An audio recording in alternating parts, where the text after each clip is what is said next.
आपल्या सर्वांचं आपल्या कट्टा इंजिनिअर्स या युट्यूब चॅनलवरती सहर्ष स्वागत. शिकताय ना, शिकायलाच पाहिजे. आज आपण या व्हिडिओमध्ये इंजिनिअरिंग मेकॅनिक्स या सब्जेक्टमधील सिंपल लिफ्टिंग मशीन यातील वॉर्मॅन वॉर्मिल याचा वेलोसिटी रेशो व्हीआर कसा येतो ते आपण या व्हिडिओमध्ये पाहणार आहोत. त्याचप्रमाणे या टाईपवर न्यूमरिकल नंबर 1 सुद्धा सॉल्व्ह करण्याचा प्रयत्न करणार आहोत. तर सर्वप्रथम काय करूया, ही जे काय वॉर्मॅन व्हीलची डायग्राम आहे ती समजून घेण्याचा प्रयत्न करूया. तर इथं एफर्ट व्हील दिलेला आहे. या एफर्ट व्हीलवरती आपण काय करणार आहे, पी एवढा एफर्ट अप्लाय करणार आहे. पी एवढा एफर्ट अप्लाय केल्यानंतर काय होणार, हा एफर्ट व्हील काय होणार आहे, रोटेट होणार आहे. ह्या एफर्ट व्हीलच्या ऍक्सेल वरतीच वॉर्म काय केलेला आहे, माउंट केलेला आहे. हा जर काय एफर्ट व्हील फिरला तर त्याच्यासोबत वॉर्म सुद्धा आपला फिरणार आहे. ह्या वॉर्म वरती काय ते तीत आहेत. हे तीत काय होणार, वॉर्मॅन व्हीलला एंगेज होणार. म्हणजे हे वॉर्मॅन व्हीलचे तीत आणि हे वॉर्मचे तीत असे एंगेज होणार आणि काय होणार, हे वॉर्म फिरल्यानंतर जो काय आपला वॉर्म व्हील आहे तो सुद्धा फिरणार आहे. या वॉर्म व्हील वरती काय केलेलं आहे, लोड ड्रम माउंट केलेला आहे. मग वॉर्म व्हील जर का फिरला तर त्याच्यासोबत काय होणार आहे, जो काय आपला लोड ड्रम आहे तो सुद्धा फिरणार आहे आणि त्याला जो काय अटॅच लोड आहे तो काय होणार आहे, वरच्या साईडला लिफ्ट होणार आहे. मग मशीनचं काम काय असतं, कमीत कमी एफर्ट मध्ये जास्तीत जास्त लोड लिफ्ट करायचं. म्हणजे जिथं एफर्ट पी लावला की काय होणार, आपला लोड डब्ल्यू काय होणार आहे, लिफ्ट होणार आहे. हा काय होता, डायग्रामचा पार्ट होता. आता काय करूया, velocity ratio VR find out करण्याचा प्रयत्न करूया. वेलोसिटी रेशो व्हीआर म्हणजे काय असतो, तर distance move by effort divided by distance move by load. म्हणजे एफर्टनं किती डिस्टन्स ट्रॅव्हल केलं डिवाइडेड बाय लोडनं किती डिस्टन्स ट्रॅव्हल केलं, ते म्हणजेच काय असणार आहे, वेलोसिटी रेशो व्हीआर. मग आता बघा, जो काय एफर्टनं डिस्टन्स ट्रॅव्हल केलेला आहे तो सर्वप्रथम समजावून घेण्याचा प्रयत्न करूया. एफर्ट कशावरती लावणार आपण, एफर्ट व्हील वरती. एफर्ट व्हील कसा असणार आहे, असा सर्क्युलर असणार आहे. हा जेव्हा याचं 1 रिव्हॉल्युशन कंप्लीट करणार, याचा डायमीटर किती असणार आहे, डी एवढा डायमीटर असणार आहे. याच्यात जर का हाफ केलं तर हा असणार आहे आर. हे सुद्धा काय असणार आहे, आर. हा आर प्लस आर म्हणजेच काय असतं, 2R म्हणजेच काय असतं, डायमीटर असतो. मग आता बघा, ह्याचं जर का 1 रिव्हॉल्युशन कंप्लीट झालं, म्हणजे एफर्ट व्हीलचं असं कंप्लीट 1 रिव्हॉल्युशन झालं तर किती डिस्टन्स ट्रॅव्हल करणार, तर त्याच्या सर्कम्फरन्स एवढं डिस्टन्स तो काय करणार आहे, ट्रॅव्हल करणार. सर्कम्फरन्स आपण कसं करतो, पाय इंटू डी. हा जर का रेडियस मध्ये लिहायचं झालं तर काय होणार, पाय ॲज इट इज. डायमीटर म्हणजेच काय, तर हा आर प्लस हा आर म्हणजे 2R. 2R म्हणजेच काय असणार आहे, डायमीटर असणार आहे. म्हणजे ज्याला आपण काय लिहितो, 2πr असं सुद्धा लिहितो. हा काय झाला, जो काय आपला डिस्टन्स मूव बाय एफर्ट आहे तो किती असणार आहे, पाय डी किंवा 2πr असं आपण लिहू शकतो. मग इथं लिहिलेलं आहे बघा, ज्यावेळी त्याचं 1 रिव्हॉल्युशन कंप्लीट होणार त्यावेळी डिस्टन्स मूव बाय एफर्ट किती असणार आहे, 2πr किंवा पाय डी असणार आहे. पाय डी किंवा 2πr एवढं डिस्टन्स काय करणार आहे, आपला एफर्ट पी ट्रॅव्हल करणार आहे. नेक्स्ट काय फाइंड आउट करायचं आहे, distance move by the load. मग आपला लोड कशावरती माउंट आहे, जो काय आपल्याला लोड ड्रम दिलेला आहे त्याच्यावरती काय आहे, लोड डब्ल्यू माउंट आहे. आणि हा लोड ड्रम कशावरती आहे, जो काय वॉर्म व्हील आहे त्याच्यावरती माउंट आहे. मग जो काय लोड आपला डब्ल्यू डिस्टन्स ट्रॅव्हल करणार तो किती असतो, ह्यानं डिस्टन्स ट्रॅव्हल केलेला आहे त्याच्या 1/t टाइम्स एवढं काय असतं, distance travel by load W असतं. म्हणजेच काय बघा, टोटल डिस्टन्स हा किती ट्रॅव्हल करणार, तर याच्या सर्कम्फरन्स एवढा. मग याचा सर्कम्फरन्स म्हणजे काय असणार आहे, जर डायमीटर मध्ये घेतलं तर स्मॉल डी आणि रेडियस मध्ये घेतलं तर आर. मग लोड डब्ल्यू आपला किती डिस्टन्स ट्रॅव्हल करणार, तर जो काय आपल्याला लोड ड्रम दिलेला आहे त्याचं 1 रिव्हॉल्युशन कंप्लीट झाल्यानंतर किती डिस्टन्स ट्रॅव्हल करणार, तर त्याच्या सर्कम्फरन्स एवढं. मग याला आपण काय म्हणणार, स्मॉल डी म्हणणार. आणि रेडियस मध्ये लिहायचं झालं तर हा स्मॉल आर आणि इथून हा स्मॉल आर.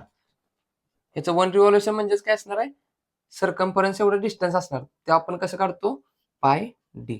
स्मॉल डी घेणार, हा झाला distance travel by load drum काय असणार आहे, पाय स्मॉल डी. परंतु इथं आपल्याला कशावरती, वॉर्म व्हील वरती माउंट आहे म्हणून काय, ह्यानं जे काय डिस्टन्स ट्रॅव्हल केलं इंटू 1/t काय असणार आहे, distance move by the load. म्हणजेच 1/t इंटू पाय डी. म्हणजेच फायनल आन्सर किती येणार, पाय small D divided bye T. हा काय झाला, डायमीटर साठी झाला. जर का आपल्याला रेडियस मध्ये करायचं असेल तर काय होणार, पाय ॲज इट इज. आणि डी म्हणजेच काय असतं, ट्वाइस आर असतं डिवायडेड बाय टी. और मग व्हॅल्यू पुट करूया, distance move by effort. Effort किती डिस्टन्स ट्रॅव्हल करणार, पाय डी एवढं डिस्टन्स ट्रॅव्हल करणार. आणि distance move by load, load आपला किती डिस्टन्स ट्रॅव्हल करणार, पाय डी डिवायडेड बाय टी. पाय डी डिवायडेड बाय टी.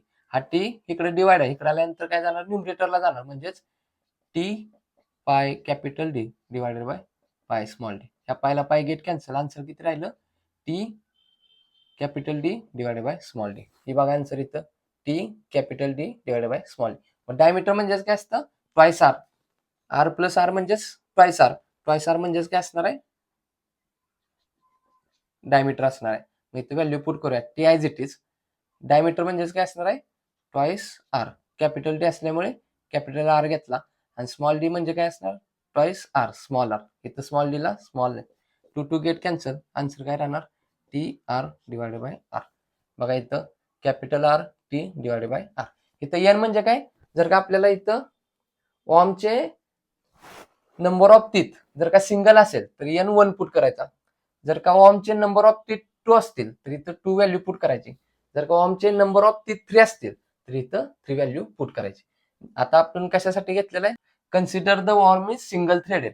जर का सिंगल थ्रेडेड असेल तर काय इथं 1 1 येणार, त्यामुळे इथं एन लिहायची गरज नाही. जर का आपल्याला न्यूमेरिकल मध्ये वॉर्मवरील जर का थ्रेड डबल किंवा ट्रिपल दिले तर इथं एन किती घ्यायचा, 2 और 3 घ्यायचा. इथं बघा सेम फॉर्म्युला आहे, फक्त इथं काय करायचं, एन लावायचा, आणि एन म्हणजेच काय असणार आहे, वॉर्म इज डबल थ्रेडेड. जर का डबल थ्रेडेड असेल तर 2 घ्यायचं, वॉर्म इज ट्रिपल थ्रेडेड असतं तर काय केलं असतं, इथं 3 घेतलं असतं. पण जो काय फॉर्म्युला आपण पाहिलेला आहे तो कशासाठी घेतलेला आहे, सिंगल थ्रेडेड साठी. म्हणून इथं एन इज इक्वल टू 1 येणार. मग 1 लिहिलं नाही लिहिलं तरी चालतंय. मग अशा प्रकारे काय येतोय, वेलोसिटी रेशो व्ही चा फॉर्म्युला येतो. मग वेलोसिटी रेशो जर का डायमीटर दिला असेल आपल्याला, जर का एफर्ट व्हीलचा, तर capital D capital T divided by small D. जर का रेडियस दिलेले असेल तर R capital T divided by small R. Next बघा, जर का number of thread on worm single असेल तर N is equal to 1 put करायचं, डबल थ्रेडेड असेल तर 2 पुट करायचं, ट्रिपल थ्रेडेड असेल तर 3 पुट करायचं.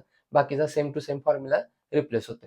नेक्स्ट इथं आपण एफर्ट व्हील वापरलंय, हे एफर्ट व्हील रिमूव्ह करून जर का आपण हँडल वापरला तर हँडलची काय असणार आहे, लेंथ असणार आहे. ती फक्त डायमीटर किंवा रेडियस काढून तिथं लेंथ पुट करायची. म्हणजे इथं आरच्या ऐवजी काय करायचं, एल पुट करायचं, किंवा डायमीटरच्या ऐवजी एल पुट करायचं. कारण आपण इथं काय केलंय, एफर्ट व्हील न वापरता काय वापरलंय, एल एवढ्या लेंथचा हँडल वापरलेला आहे, म्हणून इथं काय येणार, एल येणार.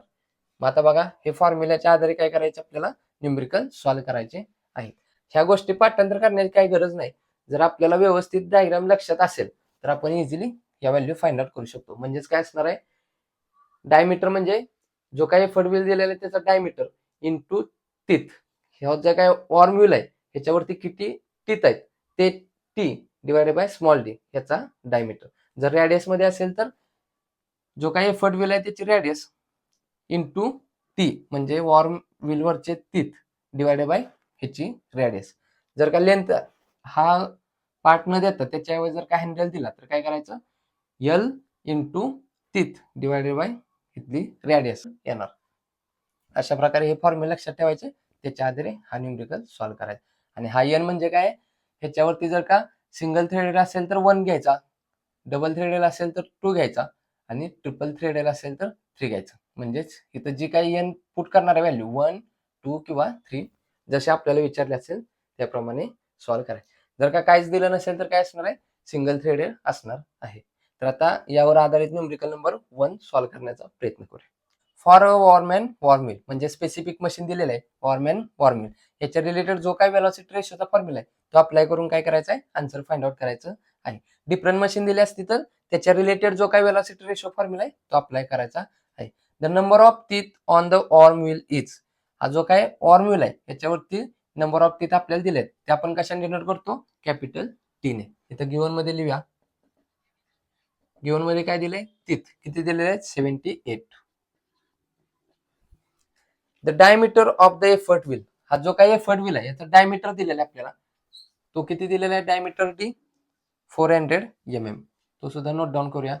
ऑलरेडी एम एम मध्ये युनिट कन्वर्जन करण्याची गरज नाही. नेक्स्ट बघा, and that of load drum. त्याचप्रमाणे लोड ड्रमचा सुद्धा डायमीटर किती दिलेला आहे, किती आहे तो, 300 mm. लोड ड्रमचा स्मॉल डी ने डिनोट करतो, किती आहे तो, 300 mm. दोन्ही सुद्धा व्हॅल्यू एम एम मध्ये आहेत, युनिट कन्वर्जन करण्याची गरज नाही. कॅल्क्युलेट वेलोसिटी रेशो म्हणजे टू फाइंड काय करायला सांगितलं आपल्याला, to find velocity ratio V R. मग आता बघा आपल्याला डायमीटर दिलाय म्हणजेच काय करायचं, डायमीटरच्या रिलेटेड जो काही फॉर्म्युला आहे तो अप्लाय करायचा आहे. जर का रेडियस दिली असती तर रेडियसच्या रिलेटेड फॉर्म्युला आपण अप्लाय केला असता. जर का आपल्याला एफर्ट व्हील न देता जर का हँडल दिला असता तर एलच्या रिलेटेड जो काही फॉर्म्युला आहे तो अप्लाय केला असता. आता आपल्याला इथं स्पेसिफिक त्यांनी वॉर्म वरती सांगितलंय का की किती टाईप 1 2 3 सांगितलेलं नाही, म्हणजे 1 तिथं असणार आहे, म्हणजेच हा फॉर्म्युला अप्लाय करायचा. जर का 2 तीच सांगितलं असतं तर यांच्याऐवजी 2 लिहिलं असतं, 3 तीच सांगितलं असतं तर यांच्याऐवजी 3 लिहिलं असतं, परंतु सध्या तसं काही सांगितलं नाही, म्हणून डायरेक्ट हा फॉर्म्युला अप्लाय करा. म्हणजे जिथे एन इज इक्वल टू काय येणार 1 येणार, मग 1 व्हॅल्यू पुट केली नाही केली तरी चालते. Velocity ratio for worm and worm wheel diameter दिले म्हणजे हा अप्लाय करायचा, काय असतो capital D T divided by small D. मग डायमीटर किती दिलेलं आहे 400 mm. नेक्स्ट टीथ किती दिलेत 78 डिवायडेड बाय स्मॉल डायमीटर किती आहे 300. व्हॅल्यू कॅल्क्युलेट करूया. Therefore velocity ratio V R is equal to ब्रॅकेटमध्ये 400 into 78 bracket complete divided by 300. किती आन्सर येणार 104. हा सुद्धा एम आहे, हा सुद्धा एम आहे, एम गेट कॅन्सल, म्हणून वेलॉसिटी रेशो युनिटलेस, याला युनिट नसणार आहे. तर न्यूमरिकल मध्ये विचारल्याप्रमाणे velocity ratio V R find out केलेला आहे. वॉर्म अँड वॉर्मिल याचा velocity ratio V R formula कसा आला याबद्दल जर का डाऊट असेल तर कमेंटद्वारे कळवा. त्याचप्रमाणे जर का न्यूमरिकल 1 मध्ये जरी काही डाऊट असेल तरी तुम्ही कमेंटद्वारे कळवू शकता. हा व्हिडिओ आवडला असेल तर नक्की या व्हिडिओला लाईक करा. या गोष्टी जास्तीत जास्त आपल्या मित्रांपर्यंत शेअर करत चला, जेणेकरून आपल्यासोबत आपल्या मित्रांचाही चांगला फायदा होईल. अजून आपल्या कट्टा इंग्लिश या युट्यूब चॅनल जर सबस्क्राईब केले नसेल तर सबस्क्राईब करून समोरील बेल आयकॉन दाबा, जेणेकरून असेच नवनवीन व्हिडिओ तुम्हाला सर्वात अगोदर पाहता येतील. तर पुन्हा भेटू यातीलच न्यूमरिकल नंबर 2 घेऊन. तोपर्यंत आपल्यासोबत आपल्यांची काळजी घ्या. धन्यवाद.